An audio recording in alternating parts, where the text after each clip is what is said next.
Follow on for last week's talk, which was about moving galaxies.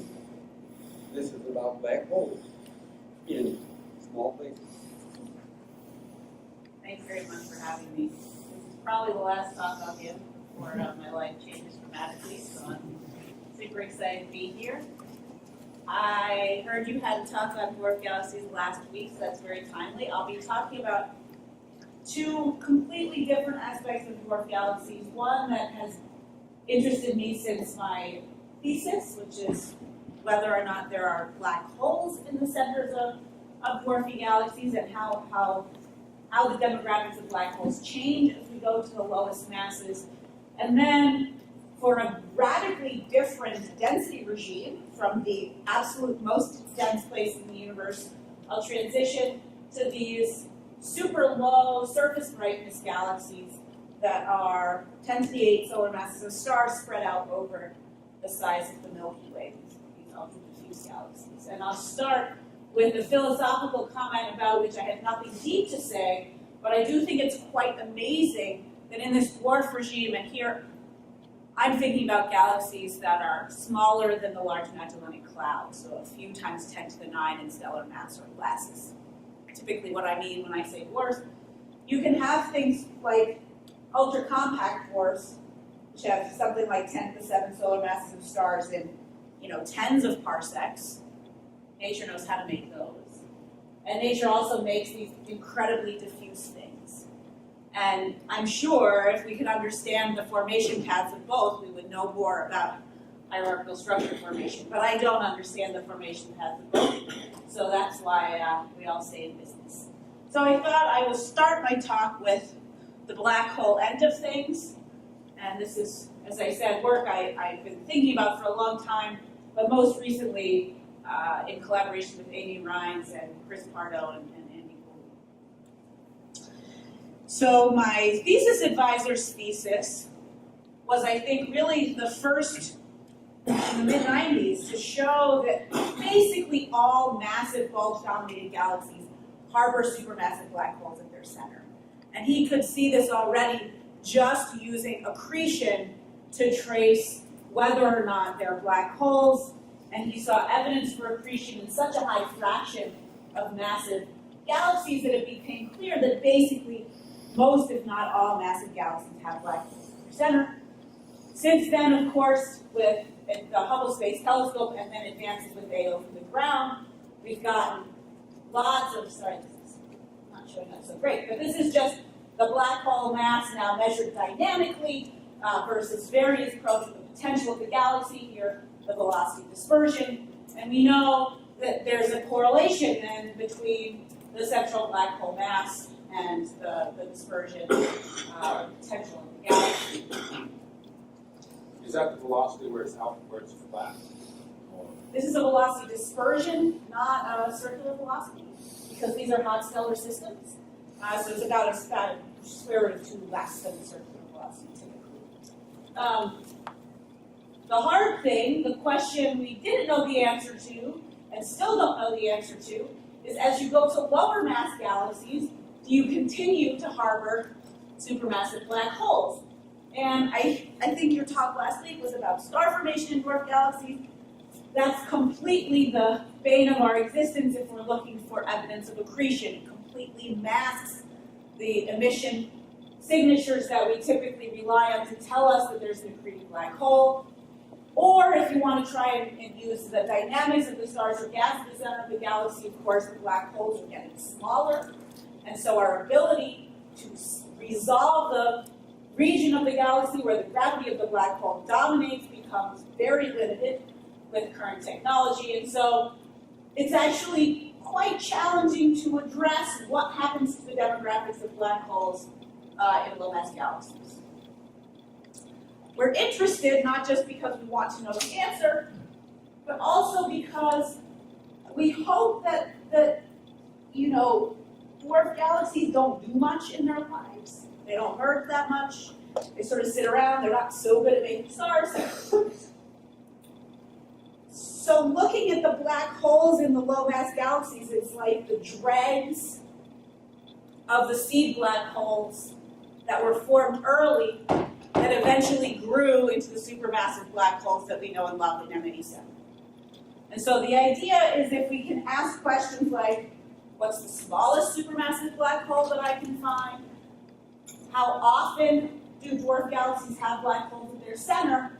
That this can provide some indirect hints about seeding mechanisms, hundreds of millions of years after the Big Bang. And so just briefly, there are kind of three flavors of stories that theorists have come up with to possibly seed supermassive black holes. The first is the one we're all very familiar with because we see it today. It's the death of massive stars. So that makes 10 solar mass black holes, maybe 40 solar mass black holes. Today, the first stars we think may have been much more massive, so you might be able to make a 100 solar mass seed through the collapse of the first stars. This, of course, is somewhat problematic if you want to explain the 10 to the 9 solar mass quasars that we see at redshift 6. And so theorists got more creative. They came up with a second family of models in which the gas basically directly collapses into a black hole. If these models work, they could make 1,000, 10,000, 100,000 solar mass seeds directly. Of course, you still have to get rid of the angular momentum. You have to keep the gas from fragmenting, and you have to shield it quite aggressively and keep it cold.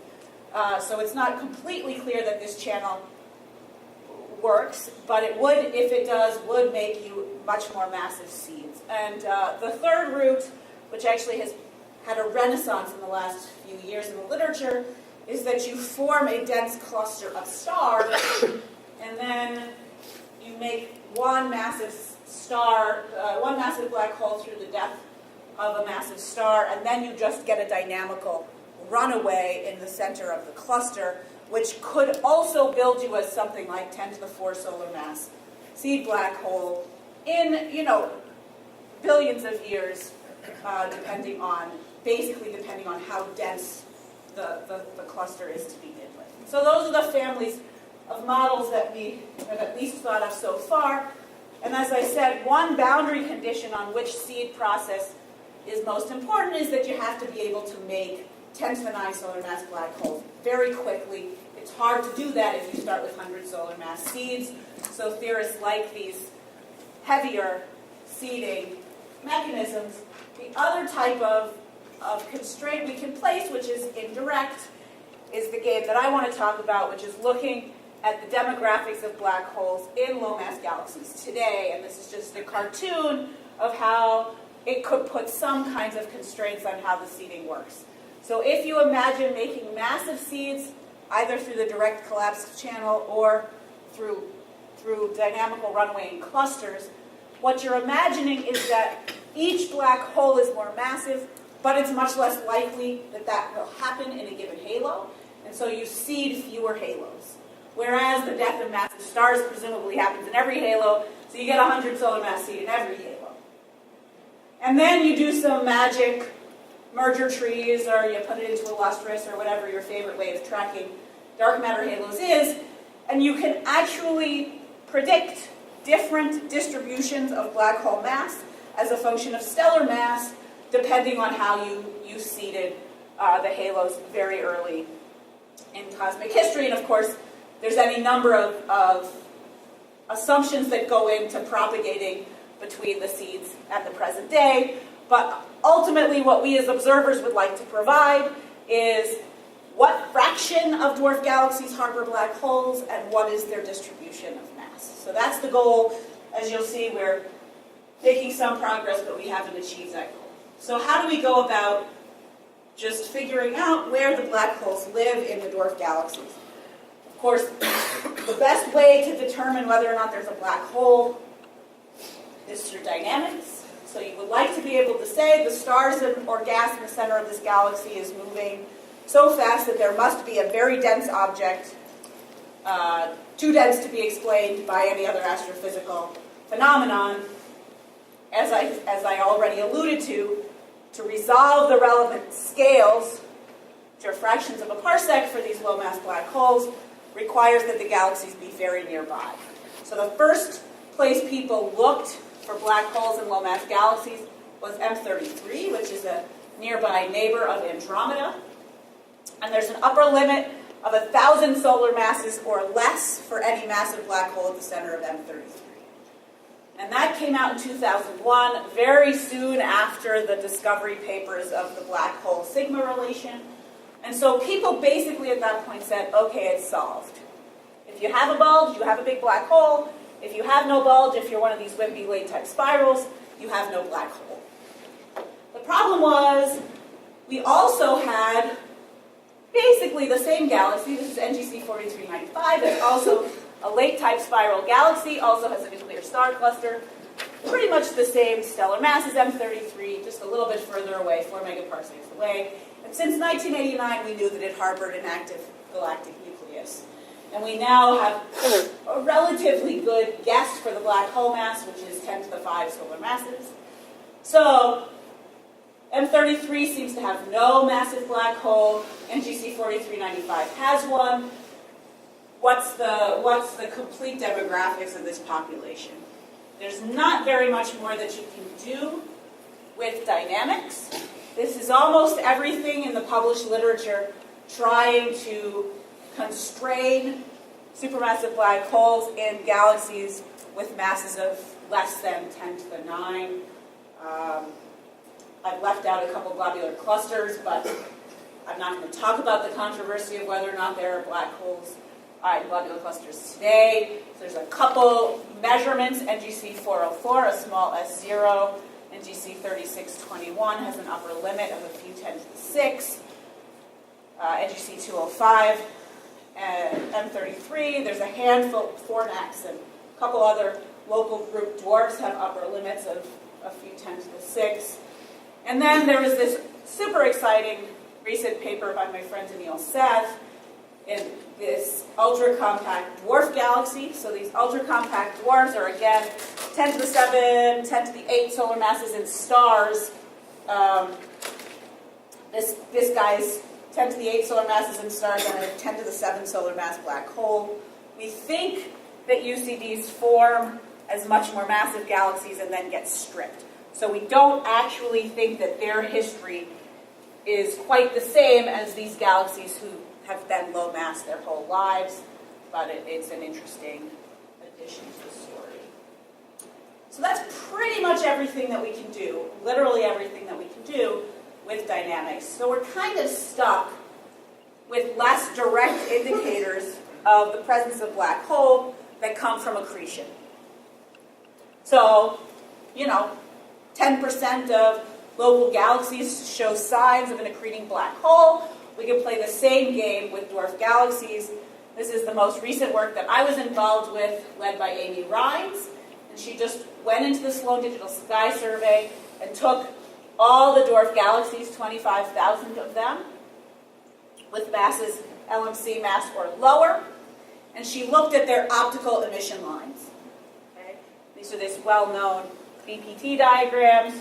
This is basically just asking what is the spectral shape of what is exciting the gas, and if you're star forming, of course you live over here, and if you have a much harder ionizing spectrum, then you have a wider range of ionization states, and you live over here if you're an accreting black hole.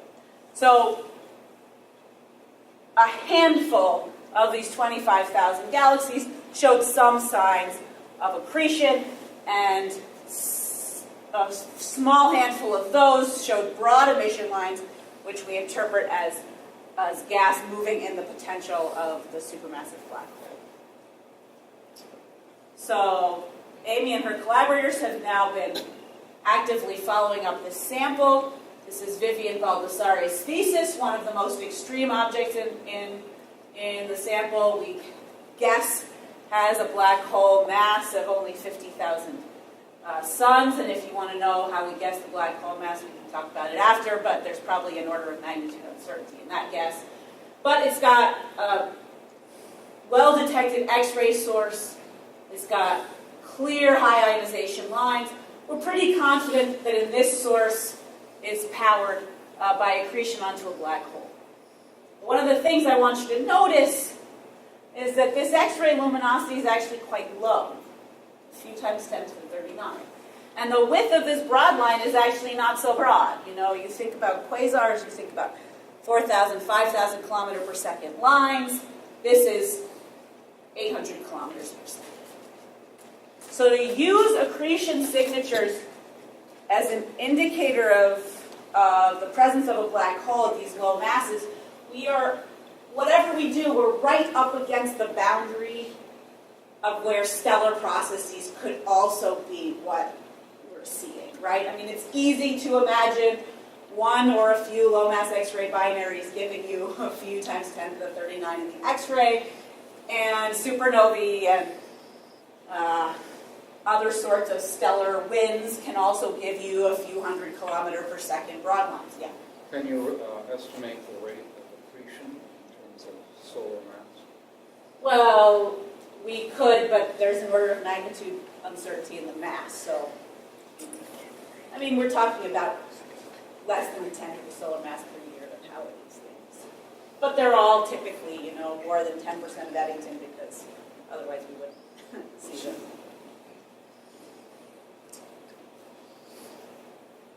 So just to make this point about stellar contamination explicit, here are some of the broad H-alpha lines from Amy's original paper, and some of them are nice and symmetric, but some of them are asymmetric and weird. And even at the time, we thought, I wonder if these are AGN, or are we maybe being contaminated by supernovae? So what we did is we got multiple epochs of spectroscopy, particularly for the guys who we had selected to have broad emission lines, but whose narrow lines live in this star-forming part of the BPT diagram. So we were particularly suspicious because they are very vigorously forming stars. They're very blue in color, and indeed, all of them had their broad emission lines go away when we got spectra 5 to 10 years later. And so those were really all powered by stellar explosions, not by accretion onto a black hole. So this is nice in the sense that we've cleaned up our sample. We also found at least one really cool type 2N that has a sort of 20-year fading from a really lumpy broad line down to nothing. So this was fun, but it just really highlights why it is so challenging to determine whether we're looking at accretion or whether we're looking at stellar processes in this regime. So, of course, the next big step to go from, yes, we found some AGN in dwarf galaxies, to answering the question of how seeds are formed is to really try to understand their incompleteness. And this is a hard problem, and it's one that we're working on now. It's what I had promised to do for the last chapter of my thesis, so now, 20 years later, we'll see. Also, just an advertisement. Jeremy Bradford is a graduate student working with Marla Jiha, and they've started to look at the H1 properties of the galaxies in Amy's sample. And one of the kind of fun, tentative results is that there seems to be, so one of the things Marla has shown is that you are never a red dwarf galaxy if you live far from an L-star neighbor. You can only turn red if you have a big galaxy nearby. Apparently, the other channel to turn red may be to have an AGN. So there are some isolated red galaxies without any H1 that have an AGN. So we're wondering whether it is possible that we're seeing evidence that the black hole is evacuating the galaxy of its gas. But this is pretty preliminary, so stay tuned and look out for Jeremy's thesis. Okay. So I feel quite confident from NGC 4395 and from everything in Amy's sample that there are black holes in dwarf galaxies, but we still have not addressed the question of how often they occur. One way we can increase our statistics is to go to higher redshift. Okay. So use very deep field data to increase our volume. Instead of going wide with Sloan, go deep. And in this case, this was work led by Chris Pardo and Andy Goulding, we used this Aegis field that has Diffuse spectra, so all the objects in our sample we know the redshift for, and somewhere between 200 and 800 kiloseconds of Chandra data. Okay, and so there were 600 galaxies with spectra, with masses below the LMC that we investigated, and something about like 10 of them had very robust X-ray detections. And this is just showing now the range of X-ray luminosities. So again, anything from a few 10 to the 39 up to 10 to the 42. So again, you ask, well, how do you know it's not just star formation? And we do what everyone does. We take the local relationship between the luminosity that you get from high mass X-ray binaries in a star-forming galaxy and the star formation rate, which was calibrated by Brett Lemmer. And we ask whether the X-rays fall above that, and indeed they robustly fall quite a bit above the expectations from pure star formation.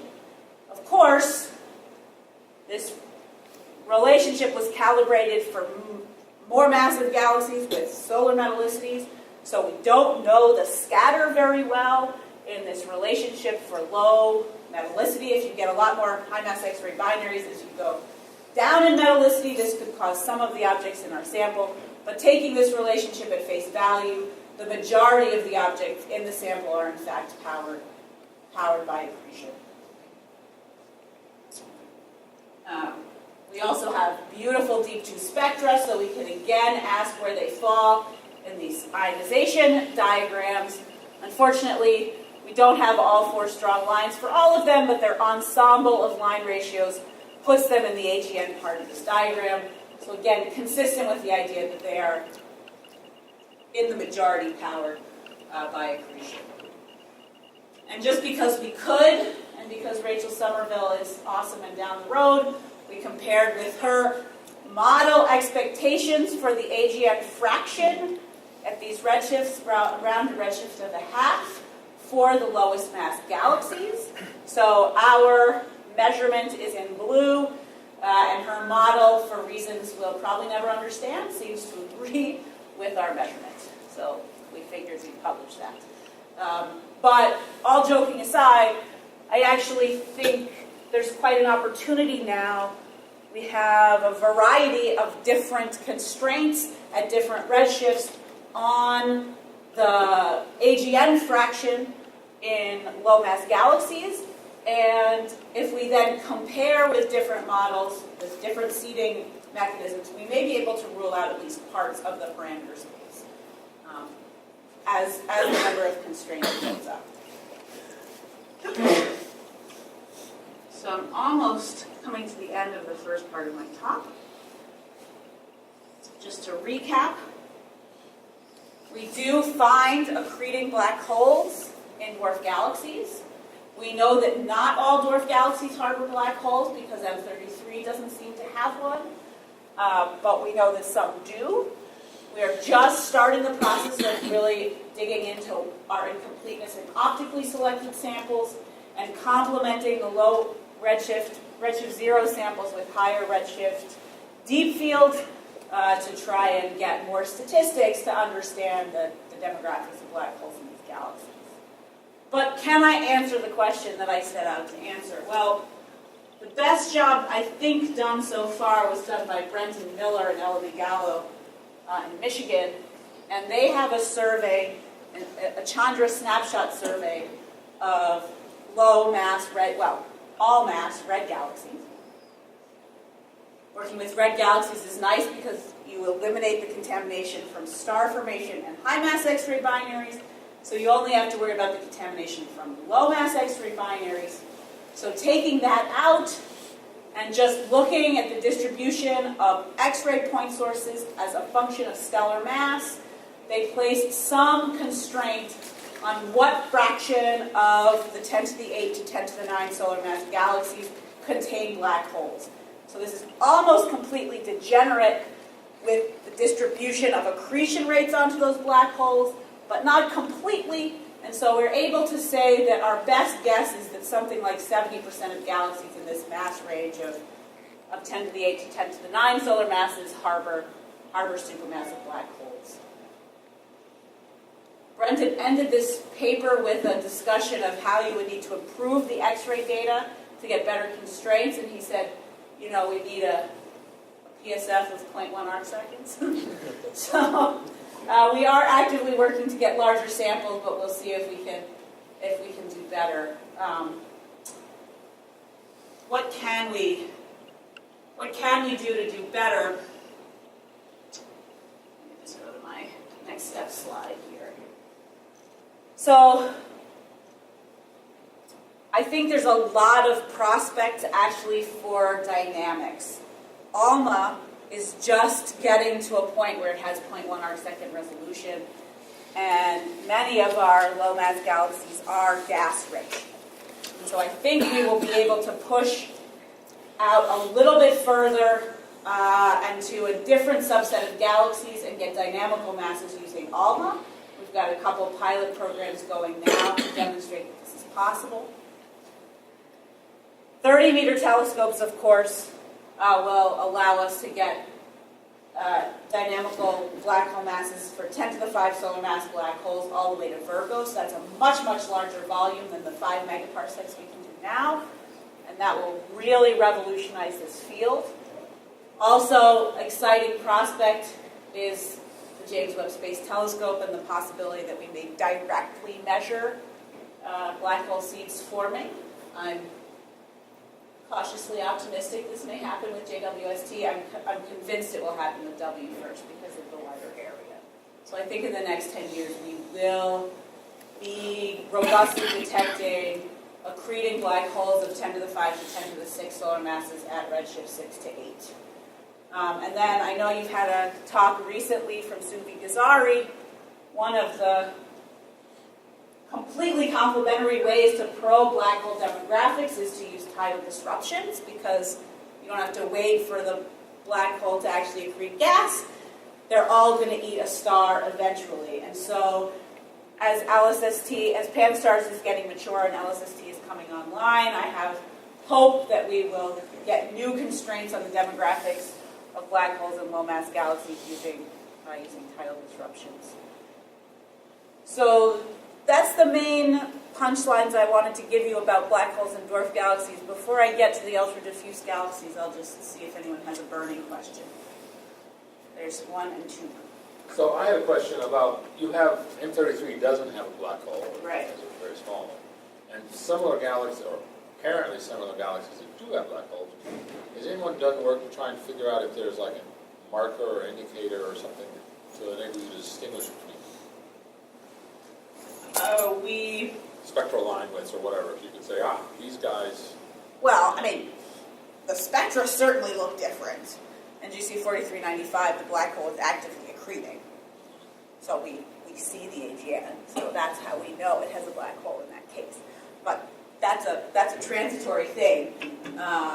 The stellar masses, the colors, the star formation rates, the environments of the galaxies in Amy's sample don't distinguish themselves from the dwarf galaxy sample at large in any way, except maybe that second order trend that Jeremy might be pulling out, that you could be isolated and red if you have an accreting black hole.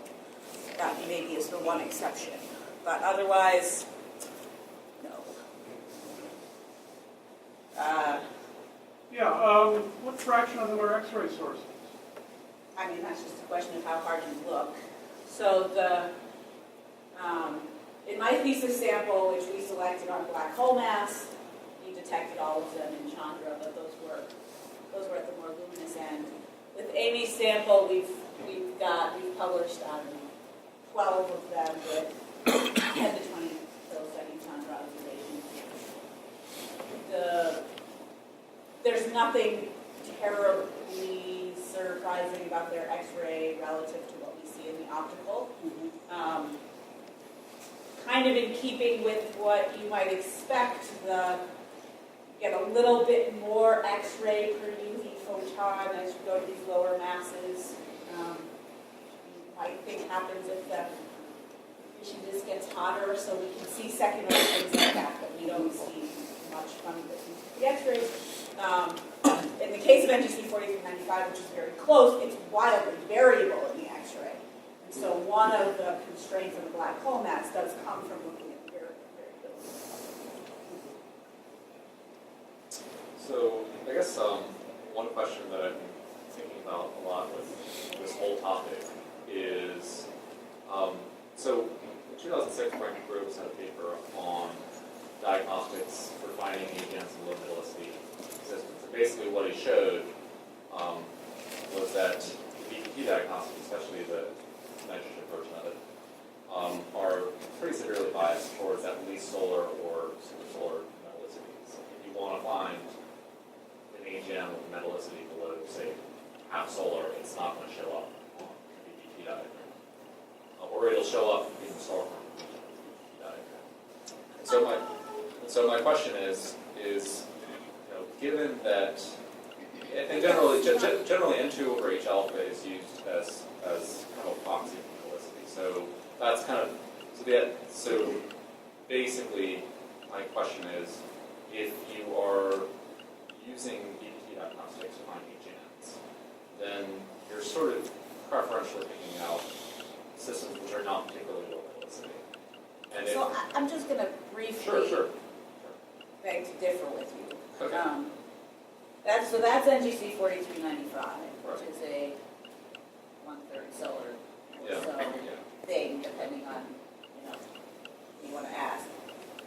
So there's a lot of space up here before you run into the extreme star formers over here, where I think you have to be 100 solar before you start to worry about overlapping stars. Well, I mean, that was just the result of that particular paper. No, But I guess my no, this question is was, this is where they live in that particular paper, what was? where some solar AGN live. 4395 was like his Yeah. test case. But again, that's sort of roughly half solar.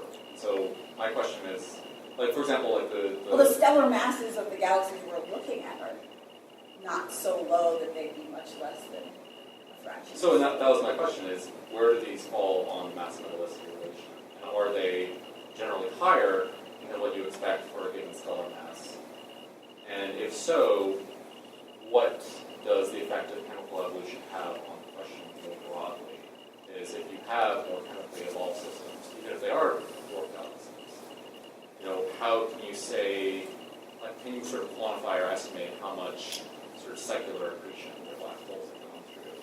And then that leads to the question of sort of how representative of the initial seed are the black holes? Yeah. That's So my question sort of more broadly. yeah, so it's hard to do this because no metallicity scale is absolute, and because there is an order of magnitude scatter in the mass metallicity relation anyway. We have not tried this with Amy's sample. We have tried it with my thesis sample as part of the thesis of one of my students. And we didn't see any evidence that they were in any way deviant for their mass. So they didn't systematically have higher metallicities, but keep in mind that using Brent's models, which you have to make assumptions about the AGN properties, Yeah, exactly. it's pretty hard to line up with just mass metallicity that's been done for the star-forming galaxies, right? So even though they've done their best, Right. and they're a lot smarter than we are, that's a really hard game to play. Yeah, and I guess that's sort of But I guess I would say you really would have to be thinking about maybe 10 to the 7 solar mass galaxies before I think you'd actually be biased, because there's just an awful lot of room up here where there are no star-forming galaxies, at least at redshift 0. So I don't think it's a real concern that we're somehow biased in our selection. right. Yeah. I have a second question about it's related to that. I'll ask you. I'll ask you. Let's do one more question, then I'm going to do my second part. Quick question. So there's all these talk about these black holes sloshing around depending on when you have merged. This is usually at larger galaxies. So do you have the resolution here to see the different wavelengths, whether there's an offset between, say, the X-ray and the optical center mass, or these are too far away and you can't? We would love to be able to say we found something offset. We haven't so far. Part of Amy's thesis was this galaxy Hemites 210, which is a dwarf starburst galaxy. And she has VLBI radio measurements that line it up with the X-ray source that she originally identified to think that it's an accreting black hole. We have not pushed hard on the radio, partially because they're not that bright in the radio. So far as our HST plus Chandra measurements go, they all seem to be at the centers of their galaxies. The piece of my talk that I skipped is the really exciting prospect to me that was opened by this detection of a black hole in an ultra-compact dwarf. So that, I think, proves that a lot of the lower mass black holes are living outside the centers of galaxies, because they started their life in a small galaxy, they got eaten, but the dynamical friction timescales are infinite, so they don't make it to the center of any new galaxy. They're just out there in the halo of, maybe there are 10 to the 3 to 10 to the 4 solar mass black holes in the halo of the Milky Way. In the Virgo cluster, there are probably free-floating 10 to the 7 solar mass black holes, and we have no census of those to date at all, as we type. So one of the things I certainly hope we accomplish in my lifetime is a complete census of the off-nuclear black holes. I'm pretty excited about that. I think we'll make progress. Okay, so I'm going to completely change gears now and tell you about the least dense dwarf galaxies. And this is a slide made by Peter Van Dockum. And everybody here is of the same physical scale. So this is Andromeda, a galaxy we know and love. And this is M33, a galaxy we've discussed today. And this is a 10 to the 7 or 10 to the 8 solar mass galaxy, which is similar in size to the Milky Way, but has only these 10 to the 7 solar masses of stars. So extremely, extremely diffuse, low stellar density galaxies that we've known about for a long time, but there's sort of been a renaissance in studying these things as imaging surveys get to the point where they can really probe the low surface brightness universe in a different way. So this is going to be work mostly led by my graduate student Johnny Greco and really enabled by the new survey that we're doing at Princeton in collaboration with the Japanese astronomical community using the Hyper Supreme Camera survey. So I want to spend a little bit of time introducing you to this survey and all of the super cool things that we're doing at low surface brightness, and then tell you a little bit about our search for ultra-diffuse galaxies. So we're using the Subaru Telescope, which is on Mauna Kea, and is here. If you've ever had the pleasure of being there, you know that it was very clearly built by the Japanese, and everything is just larger than life at Subaru. So here's a picture inside the telescope, and what makes Subaru really unique, of course, is that it is prime focus, and so unlike the majority of 8-meter class telescopes, it is really perfect for surveys. It has a very wide field of view. And we are exploiting this in what we are calling SUMIRE, Subaru Measurements of Images and Redshifts. This is a 2-part survey. The first part is underway now, using the Hyper Supreme camera, which I'll introduce to you in the next slide. And the second component will be spectroscopic follow-up using the prime focus spectrograph that we're currently in the process of building. Okay, so this is, we like to think of it as Sloan at redshift 1 to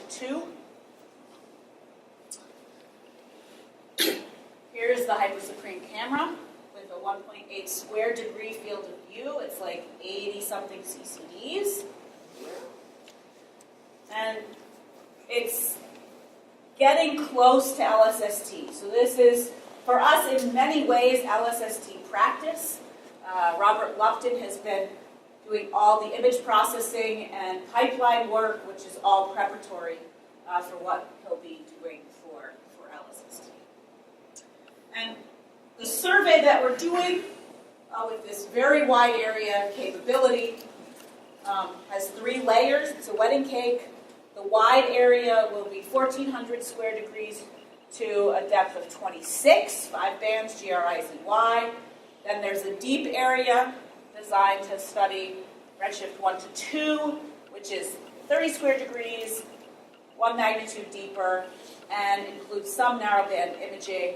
And then there's an ultra-deep component, which is 2 HSC pointings that actually has, I believe, 4 narrowbands and hopes to get to depths of 28 if indeed we can achieve that depth. So if you are one of those kinds of people who carries all these deep fields in your head, this is a map of where our survey areas will be. So it's largely equatorial. There's one northern field. And the deep fields are lined up with all the famous deep fields so that we can get lots of multi-wavelength data. So this is what we're doing. We're sort of a year and a half into the 5-year survey. So we've got about 300 square degrees of wide data processed now. And the first public data release, which I think was 100 square degrees, happened in February. So please, if you want to see some gorgeous images, please take a look at our public data release. What makes this powerful? You've got to compare your survey to the full moon. Okay, you want a fast, wide, and good spatial resolution all at the same time. And HSC really has been delivering that. So these are some examples of the previous large area imager that was on Subaru, the Supreme Cam, and this is the field of view of HSC in comparison. So we can really cover large swaths of the sky. Our sort of favorite promotional image is this picture of Andromeda. So this is one pointing with HSC. In comparison, the FAT survey, which was done with HST, took many hundreds of pointings to cover a quarter of Andromeda's disk. Of course, they get higher spatial resolution, but we don't do so badly. So let's just zoom in on Andromeda's disk here, and you can just see kind of how beautiful and rich our data are. HSC has just been delivering spectacular image quality, very uniform across the field of view. Routinely, we can achieve 0.5 arc-second seeing. And this, of course, is a super fun thing you can do, comparing the depth of Sloan. So here are 2 galaxies in Sloan, and here's what they look like with HSC. So just remarkable sensitivity to low surface brightness and faint features. So what are some of the fun things that we've been doing? My postdoc, Andy Goulding, has put together a sample of Y-selected AGN out to a redshift of about 0.9 within the HSC fields. It's about a couple hundred square degrees, many thousands of accreting black holes, and he is trying to answer the long-standing question in the AGN community is whether or not merging of galaxies is responsible for triggering accretion onto black holes. This is just a promotional figure showing how beautiful some of the mergers are that he's finding. And I can now give you a preliminary result, which is that if you just look at the fraction of galaxies that are actively accreting as a function of their merger state, we do see that a factor of 2 more accreting black holes in ongoing major mergers than in inactive, non-merging systems. So there does seem to be an excess of AGN activity in merging galaxies, similar to what's been seen at a lower level for lower luminosity systems at redshift. That's one of the fun things you can do. This is work led by postdoc Song Wong and Alexei Leothod. So again, an application that really exploits the low surface brightness sensitivity of HSC. This is now the most massive galaxies in the universe. All of these galaxies have the same stellar mass within 10 kiloparsecs. But as you go from the top of the slide to the bottom of the slide, you may notice that you get larger and larger halos, stellar halos around these galaxies. These are the isolated galaxies, and these are the galaxies that live in the centers of rich clusters. And so it's very clear that something changes for massive galaxies when they live in dense environments. Here's the radial profiles. Again, if we normalize the stellar mass within 10 kpc, we can see that the galaxies that live in high mass halos, this is the average in the red line, have much more extended envelopes than those that live in low density environments. So they've really been bombarded at late times, they've eaten a whole bunch of schmutz, it's accumulated all the way out to 100 kpc.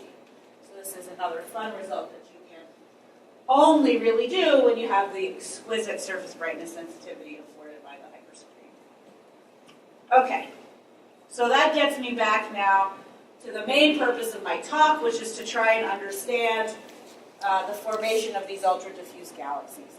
And like I said at the beginning, we've known about low surface brightness galaxies for quite some time, and even these red ones were uncovered by early surveys in Virgo by Sandage and Bingley and collaborators. And then Julian Del Canton did her thesis at Princeton to study low surface brightness galaxies in the 90s, so we figured enough time had passed, it was time for someone to revisit this topic again at Princeton. And just to remind you, we're talking about 10 to the 7 solar masses of stars spread out over Milky Way sizes.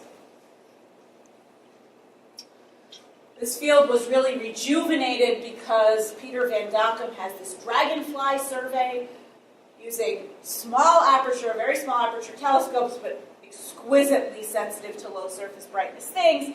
And they uncovered about 1,000, well, he found 40-something, and then Coda et al. 2015 went back and found about 1,000 of these extended low surface brightness galaxies in the Coma cluster. So people got really excited about what were the physical mechanisms that cause these galaxies, which have such large physical extents, running out of time,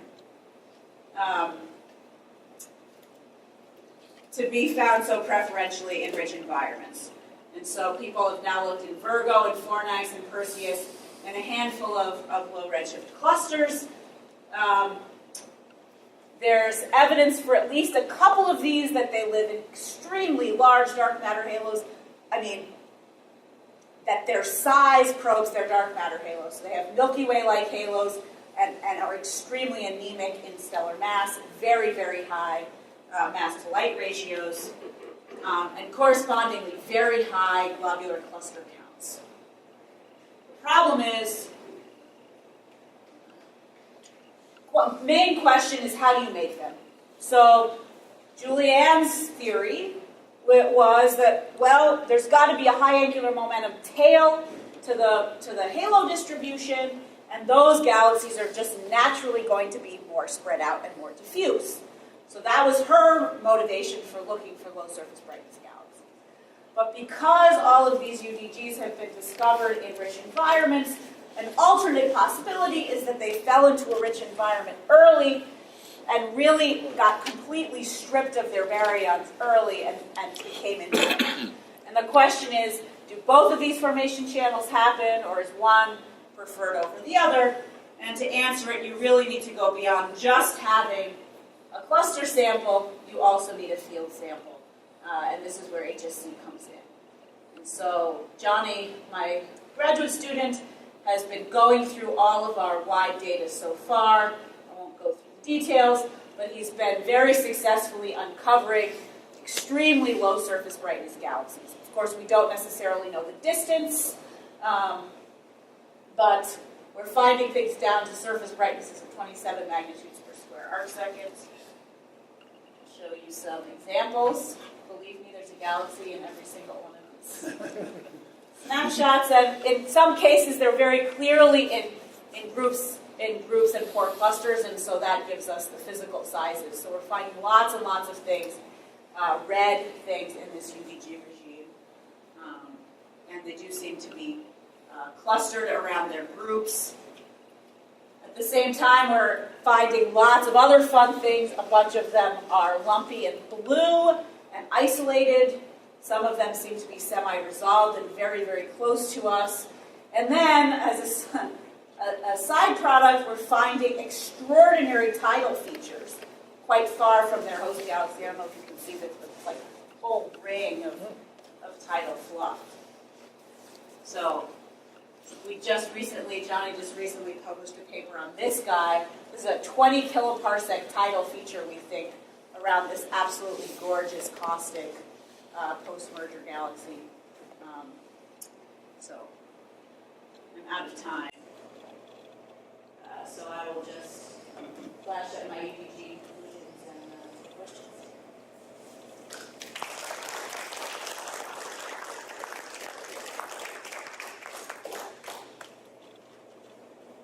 Are they the ultra low density, cell density objects? Gravitational You mean back? So, no. You mean strong lensing, right? No, but there is a paper in the literature performing stacked weak lensing for all the UDGs that were found by that Vandenberg table. Right, so just asking, do we see, on average, some distortion in the background galaxy, significant handle for the average dark matter halo mass? And the punchline from that paper is that most of the halos, that most of the UGGs don't live in Milky Way mass halos, but instead live in 10 to 10 to the 11th solar mass. So not anywhere near as extreme as that one guy that I flashed very quickly. That seems to have a Milky Way mass halo. Is there still considered to be a deficiency of dwarf satellite galaxies? Yes. And does this work as well? Yeah, so the missing satellite problem, has morphed and been given lots of other names like too big to fail. But there still seems to be a number of problems, but matching observations of satellites to theoretical expectations. These galaxies, so one obvious spin-off for Johnny's thesis is to look at low surface brightness satellites around nearby galaxies and see if we uncover more than we would naively expect, although we're not going to get down to the kinds of 10 to the 5 solar mass galaxies that you can do in Milky Way studies. We think these have much more massive halos, so they don't directly solve the problem of the missing satellite. But we'll see.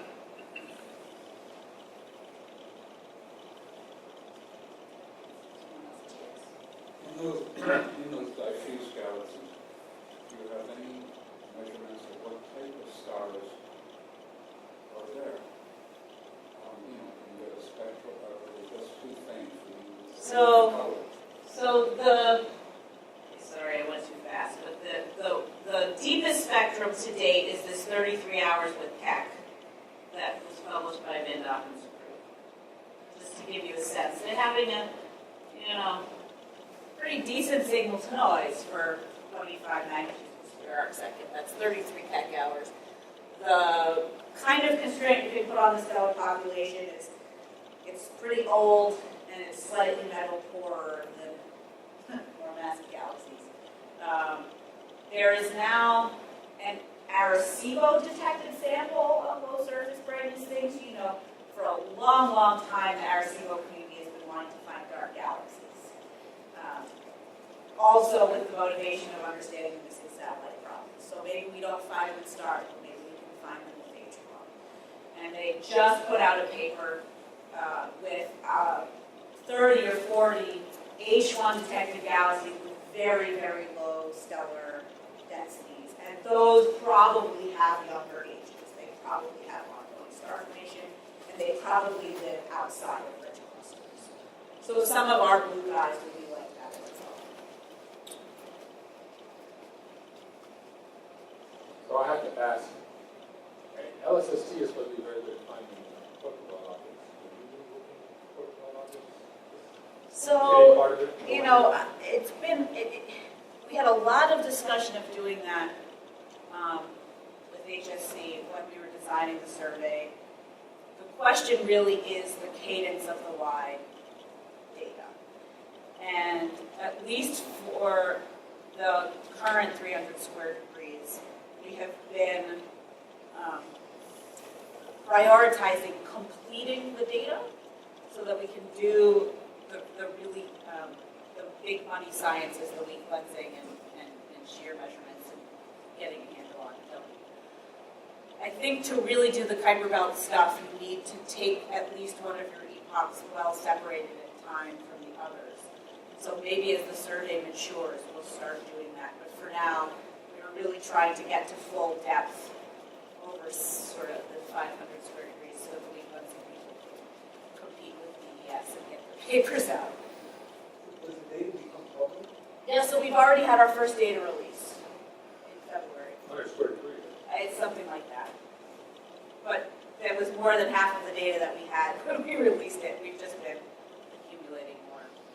So there was a year-ish lag there, which was mostly because the software people were working on the pipeline products. The pixels are not just released, but all of their catalogs are also released. So we're hoping that people will do all kinds of fun stuff with it. The catalogs still have some better. They're doing amazing. Hope there are no more further questions. Let's thank our speaker again.